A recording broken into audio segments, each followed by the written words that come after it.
Hey, it's John Hope Bryant, founder of Operation Hope and Bryant Group Ventures.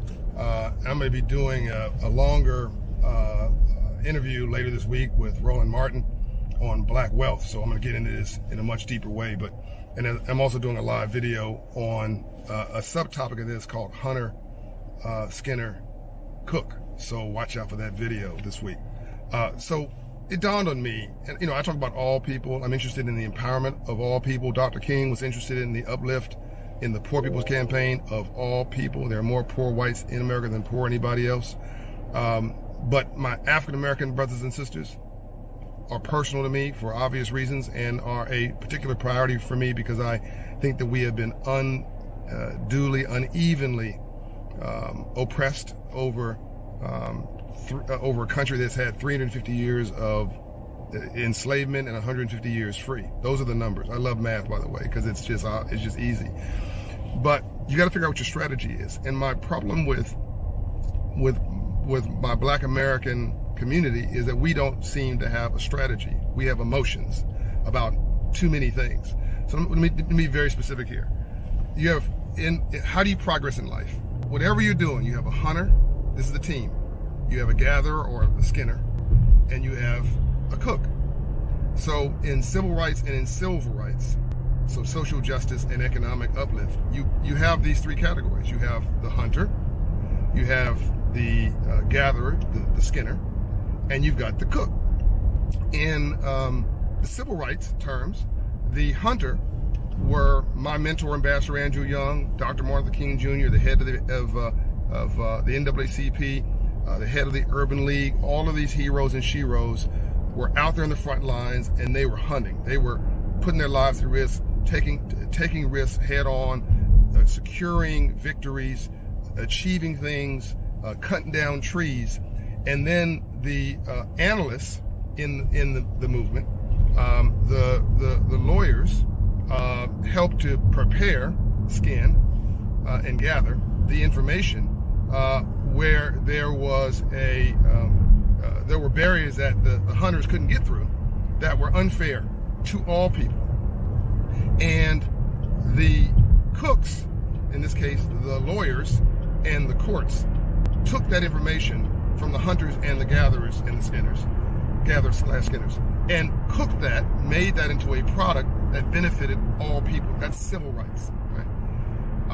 In civil rights, you have the hunters, people like me, who are out here. I'm heading to the airport right now, closing deals, negotiating deals. There's gonna be wins and there's gonna be losses. There'll be no's. People will tell me for racist reasons and non-racial reasons they don't want to do my deal, and I gotta find a way over, around, and through it. I gotta move on and keep it moving because to complain does not pay a bill, and to be angry is not a business plan. You've got to produce a real product, and somebody's got to want to buy it, ultimately for you to have a sustainable business. You cannot be angry for a living. It does not work. You have to have relationship capital and folks who want to do business with you. I'm with a Black-owned car service right now. Here's my man who's driving me today. You can see him. Actually, it's tracking me, but anyway. Now you can see him. There you go. And his company is owned by a brother who is an Ethiopian. That was very intentional for me. But I didn't get him through some legal action. I got him through a relationship capital. And if he pissed me off, I'm sure I wouldn't do business with him. But I like him, and I do business with him because I enjoy the relationship. That's the way business is done. It's relationship capital, people who like you, respect you, admire you, who want to do business with you on a relationship, not a transaction. Now, that's what a hunter does. A gatherer and a skinner, in this example, right, would be my analysts and my financial people and my strategists who are helping me to execute on my business plan, on my nonprofit and my for-profit businesses. And the cooks are the folks who deliver the products to the marketplace to make sure they're results for real people. Now, in both of these categories, civil rights and civil rights, there's another group that just dawned on me. And this is what I've been trying to explain. There's a spectator. There's a spectator. In civil rights, there's a hunter, gatherer/skinner, and a cook. And there's a spectator. And in that case, the easiest example of that is rioting. We have gone to our Black communities and burned them up because we were upset. So the spectator got upset and frustrated and rioted with his hands and his fists or hers.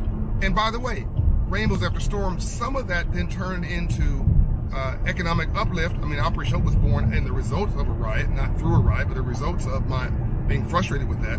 But on the whole, riots have created negative consequences for our urban community, not positive ones. The communities that burned down did not come back on the whole. South Central LA is one of very few exceptions, but even that, what we lost does not equate to what we got.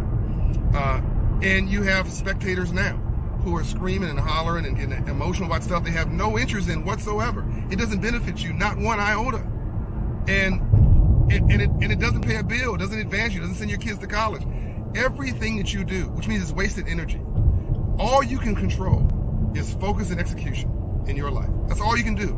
Life is 10% what life does to you and 90% how you choose to respond to it. The question is, what's your response going to be? I don't believe in unproductive energy.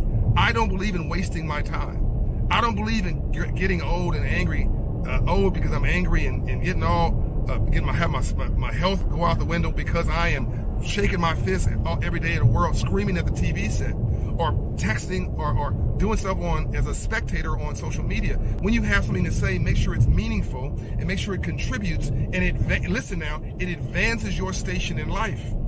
Because everybody else is focusing on advancing their station in life, and everybody else has a role that pays. So you cannot just be a spectator as a business plan. I hope this is making sense to you. It does not work. It will only devolve. It will not evolve. It will not lead to anything productive. And written off by serious people in society, listen now, as non-serious.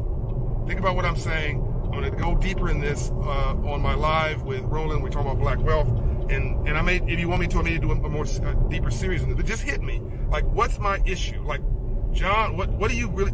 I am frustrated because too many of us are spectators in our own lives, in our communities, in our families. We don't feel like we've got the power. We feel invisible. I put that in my last book, The Memo. We feel like we're the invisible class. And that is really the kiss of death, because you lose hope. And the most dangerous person in the world is a person with no hope. I love what I do because at least people are after me. First, they will ignore you. Then they'll criticize you. Then folks will try to copy you. And then if you keep at it long enough and you stay on your hustle, then you win. And folks are trying to knock me off my pedestal even if I'm doing it. And that's fine. But I'm relevant, right? Whether somebody loves you, hates you, agrees with you, or disagrees with you, if somebody's talking about you, you're relevant, right? I want people to talk about you, not you talking about somebody else, and not talking about you by saying, girl, he ain't nothing. I mean, like, girl, he's doing something. I'm out. Love and light, John O'Brien.